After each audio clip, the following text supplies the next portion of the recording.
Assalamualaikum warahmatullahi wabarakatuh.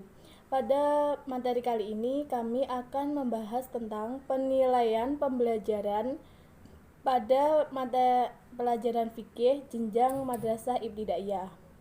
Perkenalkan, kami dari kelompok 5 PGMI 5C yang beranggotakan Dewi Lailatul Hikmah, Karisma Nurholisah, Eni Nur Afni, Muhammad Khairul Arifin, dan Faza Fida Roini. Dalam materi ini, kami akan membagi beberapa subbab materi. Di antaranya yaitu yang pertama, pengertian penilaian, yang kedua, prinsip-prinsip penilaian, yang ketiga, jenis-jenis penilaian, dan yang keempat yaitu contoh penilaian pembelajaran fikih pada jenjang madrasah ibtidaiyah. Untuk yang pertama, saya Dewi Lailatul Hikmah akan menjelaskan tentang pengertian penilaian. Simak pada penjelasan saya berikut ini. Baik, di sini saya akan menjelaskan tentang pengertian penilaian. Penilaian itu merupakan suatu proses pengumpulan informasi secara menyeluruh yang dilakukan secara terus-menerus untuk mengetahui kemampuan atau keberhasilan siswa dalam sebuah pembelajaran dengan menilai kinerja siswa, baik kinerja secara individu maupun kegiatan kelompok. Dalam proses pengumpulan informasi ini, seorang pendidik mengumpulkan tidak semua informasi bisa digunakan untuk sebuah keputusan, melainkan informasi-informasi yang relevan dengan apa yang dinilai. Dengan itu akan memudahkan dalam melaksanakan sebuah penilaian. Penilaian ini itu ada 3 aspek, yaitu aspek sikap atau afektif, aspek kognitif atau pengetahuan, dan aspek keterampilan, di mana di masing-masing aspek ini memiliki cara tersendiri dalam melakukan penilaian. Assalamualaikum warahmatullahi wabarakatuh. Saya Eni Nur Afni Alfiana. Di sini saya akan melanjutkan penjelasan dari pemateri pertama. Di sini saya akan menjelaskan prinsip-prinsip penilaian dalam pembelajaran. Prinsip-prinsip penilaian. Prinsip-prinsip penilaian di sini ada validitas dan reliabilitas, adil dan objektif, kontinu dan komprehensif, praktikabilitas dan ekonomis, terfokus pada kompetensi dan mendidik, transparan dan bermakna. Yang pertama, saya akan menjelaskan validitas. Validitas sering diartikan dengan kesahihan. Suatu teks dikatakan valid apabila mengukur apa yang harus diukur. Yang kedua yaitu reliabilitas. Reliabilitas sering disebut juga taraf kepercayaan dan sering disebut juga dengan keteradalan. Suatu tes dikatakan memiliki reliabilitas apabila tes tersebut dipergunakan untuk mengukur secara berulang-ulang dan memberikan hasil yang tetap atau sama. Yang kedua yaitu adil dan objektif. Adil dan objektif itu, PPK harus mempertimbangkan rasa keadilan dan objektif siswa, tanpa membeda-bedakan jenis kelamin, latar belakang budaya, dan berbagai hal yang memberikan kontribusi pada pembelajaran. Yang selanjutnya yaitu kontinu atau terus-menerus. Dengan penilaian berkali-kali dilakukan, maka guru akan memperoleh gambaran yang lebih jelas tentang keadaan siswa. Yang selanjutnya yaitu komprehensif atau menyeluruh. Yang dimaksud dengan penilaian yang menyeluruh adalah mencakup keseluruhan materi, mencakup berbagai aspek berpikir, ingatan, pemahaman, dan aplikasi. Yang selanjutnya melalui berbagai cara, yaitu teks tertulis, teks lisan, dan tes perbuatan dan pengamatan. Yang selanjutnya yaitu praktikabilitas. Sebuah tes dikatakan memiliki praktikabilitas yang tinggi apabila tes tersebut bersifat praktis. Yang selanjutnya yaitu ekonomis. Ekonomis adalah bahwa pelaksanaan tes atau penilaian tersebut tidak membutuhkan ongkos atau biaya yang mahal dan tenaga yang banyak dan waktu yang lama. Yang selanjutnya terfokus pada kompetensi. Penilaian berbasis kelas harus dapat menilai pencapaian kompetensi yang dicapai oleh siswa yang meliputi seperangkat pengetahuan, sikap, keterampilan, dan nilai yang terefleksikan dalam kebiasaan berpikir dan bertindak dan bertingkah laku. Yang selanjutnya mendidik. Penilaian berbasis kelas harus memberikan sumbangsi positif pada pencapaian hasil belajar yang dicapai siswa. Yang selanjutnya transparan. Penilaian berbasis kelas hendaknya dilakukan secara transparan bagi berbagai kalangan dan dapat dipertanggungjawabkan akuntabilitasnya kepada stakeholder pendidikan, sehingga keputusan tentang keberhasilan dan kegagalan belajar siswa jelas bagi pihak-pihak yang berkepentingan dan tanpa ada rekayasa. Yang terakhir yaitu bermakna. Penilaian berbasis kelas diharapkan mempunyai makna yang saling berhubungan dan memiliki pengaruh. Dari PGMI 5C. Di sini saya akan menjelaskan sedikit tentang jenis-jenis penilaian. Oke, langsung saja simak penjelasan dari saya. Jenis-jenis penilaian. Seorang pendidik perlu melakukan penilaian untuk mengetahui pencapaian kompetensi penguasaan peserta didik. Di sini jenis-jenis penilaian ada 3. Yang pertama, penilaian sikap atau afektif, yang merupakan aplikasi suatu standar atau sistem pengambilan keputusan terhadap sikap seseorang.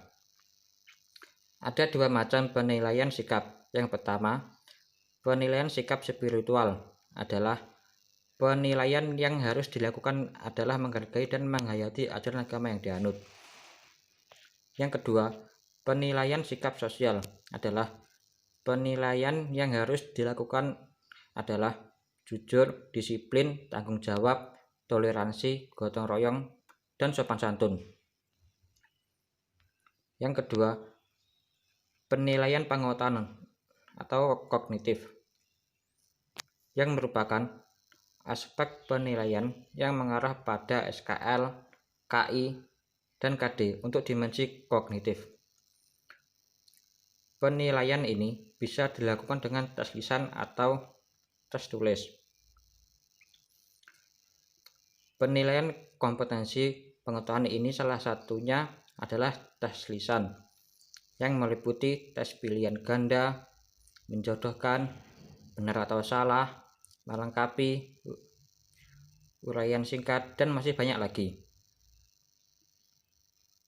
Yang ketiga adalah penilaian keterampilan, yang merupakan penilaian yang dilakukan terhadap peserta didik untuk menilai sejauh mana pencapaian SKL, KI, dan KD, khusus dalam dimensi keterampilan.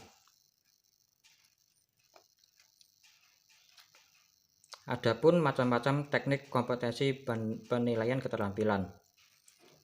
Yang pertama adalah penilaian praktik, yang dimana penilaian praktik adalah penilaian yang menuntut respon berupa keterampilan melakukan suatu aktivitas atau perilaku sesuai dengan tuntutan kompetensi. Yang kedua, penilaian berbasis proyek adalah penilaian tugas-tugas belajar yang meliputi kegiatan perancangan, pelaksanaan, dan pelaporan secara tertulis maupun lisan. Selain dari penilaian praktik dan penilaian proyek, ada pula yang dimaksud dalam penilaian portofolio.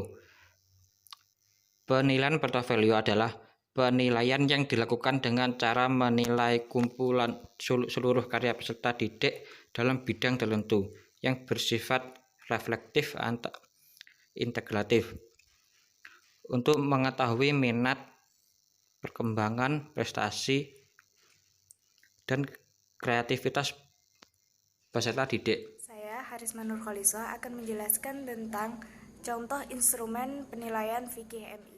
Baik, di sini saya akan mempresentasikan tentang contoh penilaian dalam pembelajaran fikih MI.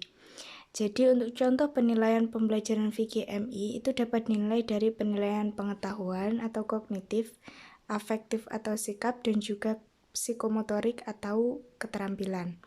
Nah, untuk penilaian sikap sendiri, pendidik menilai melalui observasi dan penilaian diri. Jadi di sini kami mengambil contoh untuk yang instrumen penilaian sikap itu menggunakan teknik observasi dan juga penilaian diri. Nah, untuk observasi sendiri yang diamati itu perilaku. Jadi di sini kami mengambil contoh percaya diri, disiplin, bekerja sama. Jadi aspek yang dikembangkan adalah 3 poin itu.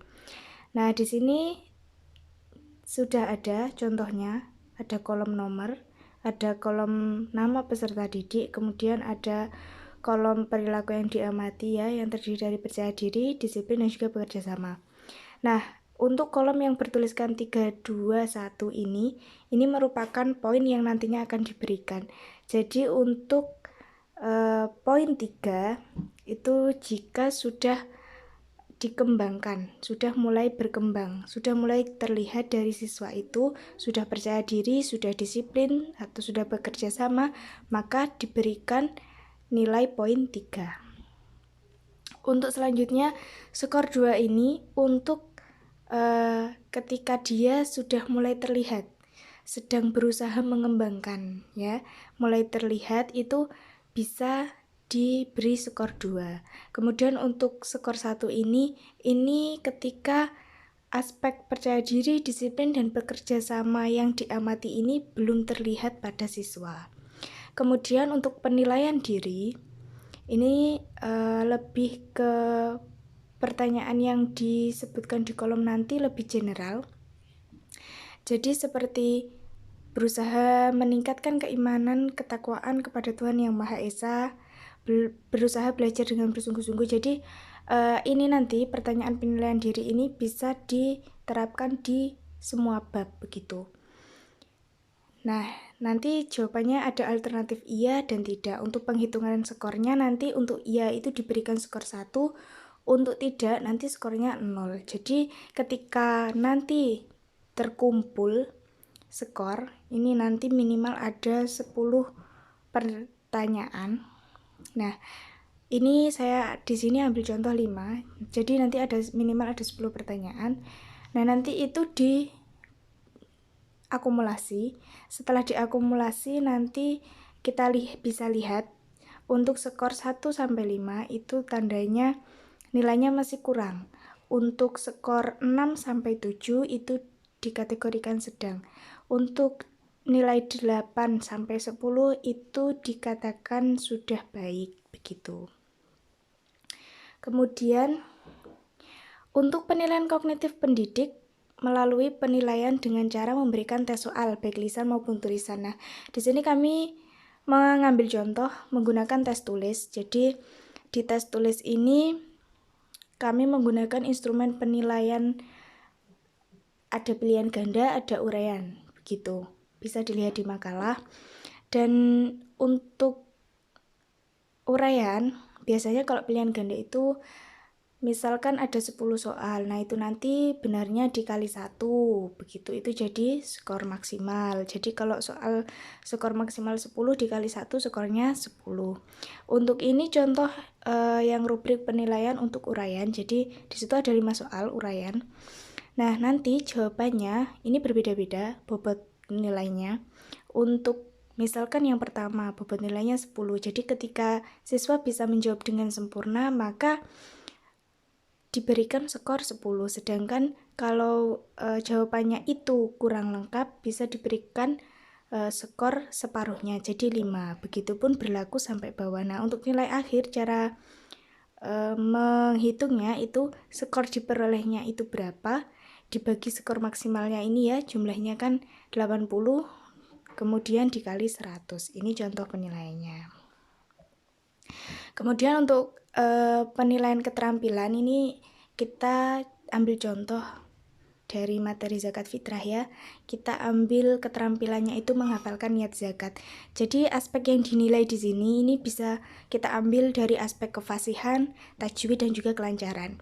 Nah, di sini ada kolom nama siswa. Jadi bisa diisi nama siswanya siapa. Misalkan A. Ini aspek yang dinilai itu jadi kefasihan. Misalkan skor 3 itu untuk yang dia benar-benar fasih. Terus kemudian pengucapannya itu benar-benar, tajwidnya itu semuanya dilafalkan dengan benar, kelancarannya itu benar-benar lancar, maka diberikan poin masing-masing 3. Nah, di sini kita ambil contohnya dia fasih 3, diberi nilai 3. Kemudian nanti kalau kurang fasih bisa diberikan poin 2.